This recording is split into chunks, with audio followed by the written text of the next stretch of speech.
ఈరోజు ఆ పార్టీలు గుర్తుపెట్టుకోవాలి. ఏ ముఖం పెట్టుకొని రేపు ఆడబిడ్డల్ని ఓటు అడుగుతారని అడుగుతున్నా. ఆడబిడ్డలంటే అంత చులకన అని అడుగుతున్నా. అంటే ఆడబిడ్డల్ని ఇంటి వరకే పరిమితం చేయాలన్న అహంకారంతో ఇలాంటి దుర్మార్గమైన కార్యక్రమానికి దోహదం చేశారు. అందుకే నిన్న ఒక విద్రోహ దినం ప్రతి ఇంటికి తీసుకుపోవాల్సిన అవసరం ఉంది. ఈ రోజు మాత్రం ఇక్కడ ప్రారంభం. నేను స్వచ్ఛ ఆంధ్రప్రదేశ్ ప్రోగ్రామ్ ఇక్కడికి వచ్చినప్పుడు నేను మార్నింగ్ అనుకున్నాం, మిత్రపక్షాల ముగ్గురం కలిసి నేను వచ్చే మునిపే పవన్ కళ్యాణ్ గారితో మాట్లాడాను. ఆయన ఇక్కడ లేరు కాబట్టి వాళ్ళ ప్రతినిధిగా దుర్గేశం గారు వచ్చారు.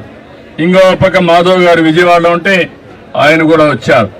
మా 3 పార్టీలే కాదు, అన్ని పార్టీలు గుర్తుపెట్టుకోవాలి. మహిళల్ని మీరు ఓటు అడగాలంటే మహిళా సాధికారత కోసం మీరు కూడా అడ్డంకులు సృష్టించకుండా ఉండవలసిన బాధ్యత, కర్తవ్యం మీ పైన హెచ్చరిస్తున్నా.